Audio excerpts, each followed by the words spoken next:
নমস্কার বন্ধুরা, আজ আমার মাদার কিচেন ব্লগ থেকে আবার একটা মাছের ঝোল করব। এই যে আলু, ঝিঙে আর হলো সজনে ডাঁটা দিয়ে চারাপোনার ঝোল একদম প্লেন করে করব।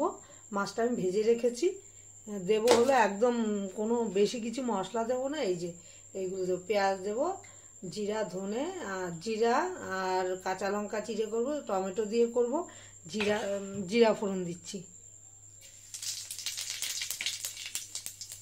জিরা ফোড়ন দিচ্ছি, তারপর দিয়ে দেবো পেঁয়াজ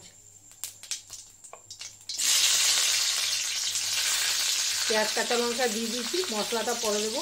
আমি আলুটা আর সবজিটা ভেজে নিই, তারপর এই সবজিগুলি দিয়ে দেবো। তার সবজিটা আমার অনেকটা ভাজা হয়ে গেছে। টমেটো আর জিরা, কাশ্মীরি রেড চিলি, নুন, হলুদ এগুলি গুঁড়োগুলি জল মিশিয়ে দিয়ে দিচ্ছি। আমি কিন্তু কোনো বাটা মশলা দিইনি, কাঁচা লঙ্কা চিড়ে করছি, একদম হালকা ঝোল। কষানোটা হয়ে গেছে, এই যে তেল ছেড়ে দিয়েছে।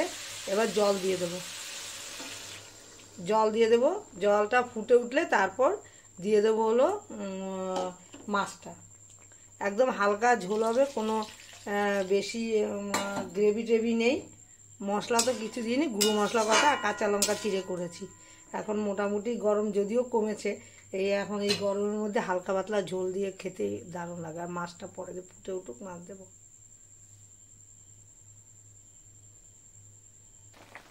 আমার মাছের ঝোলটা ফুটে উঠেছে। এবার এই যে আমার মাছের ঝোলটা হয়ে গেছে। দেখুন, আমার বেশি মাছ ছিল না, এই 3 পিস মাছ দিয়েই করেছি। হ্যাঁ, আমার মতো একবার করে খেতে পারেন। ভালো লাগলে লাইক, শেয়ার, কমেন্ট করুন, সাবস্ক্রাইব করতে একদমই ভুলবেন না। আপনারা সবাই সুস্থ থাকেন, ভালো থাকেন। আমিও ভালো থাকলে নতুন নতুন রেসিপি করে দেখাবো। আমার রেসিপিটা হয়ে গেছে।